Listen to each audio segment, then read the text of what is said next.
കൂട്ടി തലവേദനിക്കുന്നുണ്ടെങ്കിലേ ഈ കട്ടൻ അങ്ങോട്ട് കുടിക്ക്. താങ്ക്സ്. എങ്ങനെയുണ്ട് കണക്ക് നോക്കിയിട്ട്? ഈ കഴിഞ്ഞ മാസത്തിലെ കണക്ക് നോക്കിയിട്ടെ സത്യത്തിൽ നല്ല മൂവ്മെന്റ് ഉണ്ട്. പിടിച്ച് കേറിയ രക്ഷപ്പെടാം. രക്ഷപ്പെടും, അതില് സംശയമൊന്നുമില്ല. പക്ഷേ ബാധ്യതകൾ ഒരുപാടുണ്ടല്ലോ. പല കടക്കാരുടെയും മെയിൻ പ്രോബ്ലം എന്താണെന്നറിയോ? 90 ദിവസമൊക്കെ ഈ പേയ്മെന്റ് ഡേറ്റ്. അപ്പൊ പിന്നെ നമ്മളെ ബലം പിടിച്ചിട്ട് കാര്യമൊന്നുമില്ലല്ലോ. ഇത്തരം കണക്കുകളും കൊണ്ടുവന്ന് എന്റെ അടുത്ത് പറഞ്ഞിട്ട് കാര്യമൊന്നുമില്ല. ഞാൻ കണക്കിൽ കുറച്ച് വീക്കാം.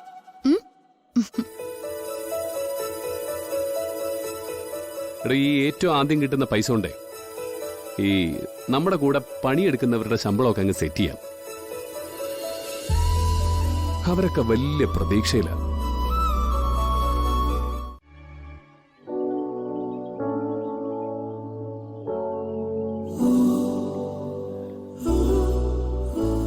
കുട്ടികളുടെ മനസ്സിലൊരു കാര്യം തറഞ്ഞു പോയാ അത് തിരുത്താൻ എളുപ്പോ. കല്യാണിയെ സംബന്ധിച്ചിടത്തോളം തന്നെ അല്ലാതെ മറ്റൊരാളെ അച്ഛാന്ന് വിളിക്കാൻ തയ്യാറല്ല.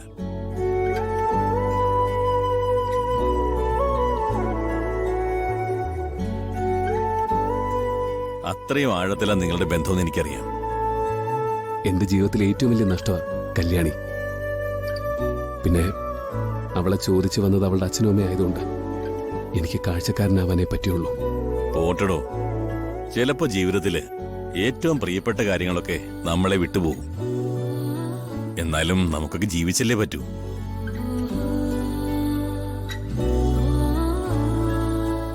എങ്ങനെ പോകുന്നു തന്റെ കൃഷിയും ബിസിനസ്സും ഒക്കെ? ബിസിനസ്സിൽ വലിയ പ്രതീക്ഷയാണ് സർ. ഒരുപാട് പേരുടെ പ്രതീക്ഷ. എങ്ങനെ മോളെ, അച്ഛന്റെ കൃഷിയൊക്കെ നന്നായിട്ട് നടക്കുന്നുണ്ടോ? എന്റെ അച്ഛനല്ലേ പാടത്തിറങ്ങിയ പിന്നെ അച്ഛൻ രാജാവാ.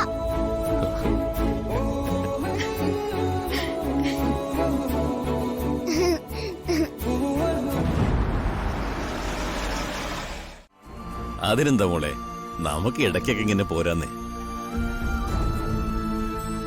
അപ്പൂപ്പനിഷ്ട കൃഷിയും കൃഷിക്കാരെയൊക്കെ കാണുന്നു. സർ, ഇവള് നന്നായിട്ട് പഠിക്കും. പക്ഷെ ഒരു കുഴപ്പമുണ്ട്, ആരെങ്കിലും ഒരാള് കൂടെ ഇരിക്കണം.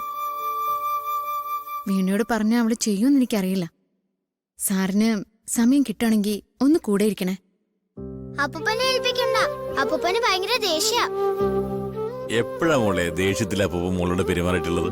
എന്നോടല്ല, അവിടെയുള്ള വേറെ എല്ലാരോടും ഭയങ്കര ദേഷ്യ. മോളെ, അപ്പൂപ്പൻ വീട്ടിലെ കാരണവരല്ലേ. അപ്പോ ബാക്കിയുള്ളവരൊക്കെ ശാസിക്കുകയും ശിക്ഷിക്കുകയൊക്കെ ചെയ്യും. നീ അത് കാര്യമൊക്കെ ഒന്നും വേണ്ട. ഹരി, എങ്കിൽ പിന്നെ ഞങ്ങൾ ഇനി വൈകുന്നില്ല. ഇപ്പൊ തന്നെ അവിടെ അന്വേഷണം തുടങ്ങിയിട്ടുണ്ടാവും. നമുക്ക് പോകണ്ടേ മോളെ? അച്ഛാ, അച്ഛനെ ഞാൻ എപ്പോഴും സ്വപ്നം കാണും. എന്നിട്ട് വീണാമ്മ കാണാതെ ഒറ്റയ്ക്കിരുന്ന് കരയും.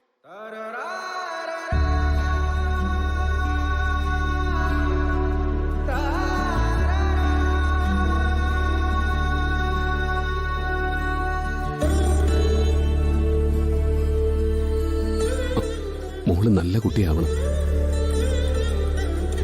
ആരോടും തർക്കിക്കരുത്, ദേഷ്യമൊന്നും കാണിക്കരുത് കേട്ടോ.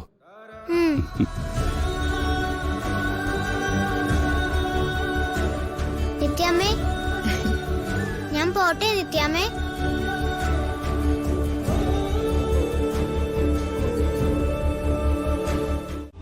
അച്ഛനോട് മോളെ ഇവിടെ കൊണ്ടുപോകാൻ ആരാ പറഞ്ഞേ? മോൾക്ക് അത് സന്തോഷമായിരിക്കുന്ന എനിക്ക് തോന്നി, അതുകൊണ്ട് കൊണ്ടുപോയി. അത് ശരിയല്ല അച്ഛാ, ഞങ്ങൾക്ക് രണ്ടുപേർക്കും അത് ഇഷ്ടമല്ലെന്ന് അച്ഛൻ അറിയില്ലേ? നിങ്ങൾക്ക് രണ്ടുപേർക്കും ഇഷ്ടമാണെന്ന് ഞാൻ നോക്കിയില്ല. ഈ കുഞ്ഞിനത് ഇഷ്ടമായിരുന്നു, അതുകൊണ്ട് ഞാനത് ചെയ്തു. മോളുടെ കാര്യത്തിൽ അച്ഛൻ ആവശ്യമില്ലാതെ ഇടപെടണ്ട. അവളുടെ കാര്യമൊക്കെ ഞങ്ങൾ നോക്കിക്കോളാം. നിങ്ങൾ അവളുടെ കാര്യത്തിൽ ഒന്നും ചെയ്യില്ലെന്ന് എനിക്ക് തോന്നിയതുകൊണ്ടാ ഇങ്ങനെ ചെയ്യേണ്ടി വന്നത്.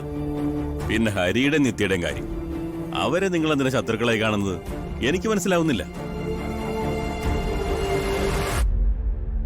ഹരിയോട് യുദ്ധം ചെയ്ത് നിങ്ങൾ കുഞ്ഞിനെ നേടിയതൊന്നുമല്ലല്ലോ.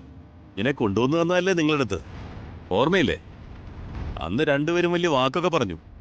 അവരെക്കാൾ നന്നായി കുഞ്ഞിനെ സ്നേഹിക്കാൻ അറിയാം. എന്നിട്ട് എന്ത് സംഭവിച്ചു? ഞങ്ങൾ സ്നേഹിക്കുകയോ സ്നേഹിക്കാതിരിക്കുകയോ ഒക്കെ ചെയ്യും. ഇനി മേലിൽ അച്ഛൻ കുഞ്ഞിനെ കൊണ്ട് പുറത്തു പോകരുത്. നീ എന്ത് ചെയ്യടാ?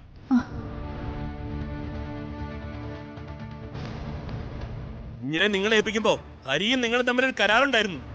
ഹരിക്ക് കാണാൻ തോന്നുമ്പോ ഏത് നിമിഷവും നിങ്ങൾ കുഞ്ഞിനെ കാണിക്കാമെന്ന്. എന്നിട്ട് എപ്പോഴെങ്കിലും അതിന് ശ്രമിച്ചോ? അയാൾ എന്റെ മകളോട് അടുക്കുന്നത് എനിക്ക് ഇഷ്ടമല്ല. നിങ്ങളുടെ ഇഷ്ടക്കേട് മാത്രം പറഞ്ഞ് എന്നെ വിലക്കാൻ നോക്കണ്ട. പകരം നിങ്ങൾ സ്നേഹിച്ച് കാണിക്ക്. നിങ്ങളുടെ കുഞ്ഞിന് വേണ്ട സ്നേഹം നിങ്ങൾ കൊടുക്കുന്നെന്ന് എനിക്ക് ബോധ്യമായ ഞാൻ കുഞ്ഞിനെ കൊണ്ട് ഒരിടത്തും പോവില്ല. അതല്ല, ഈ കുഞ്ഞിന്റെ കണ്ണീരാണ് ഞാൻ കാണുന്നതെങ്കിൽ അവക്ക് ഇഷ്ടമുള്ളതൊക്കെ ഞാൻ ചെയ്തു കൊടുക്കും. അച്ഛൻ വെറുതെ പ്രശ്നങ്ങൾ ഉണ്ടാക്കരുത്. ഇപ്പൊ എനിക്കൊരു കാര്യം ബോധ്യായി. ഞാൻ സ്വത്തിന്റെ കാര്യം പറഞ്ഞപ്പോ അച്ഛൻ നിഷേധിച്ചത് പോലും ഹരിയുടെ നെറ്റിയുടെ അഭിപ്രായം കേട്ടല്ലേ?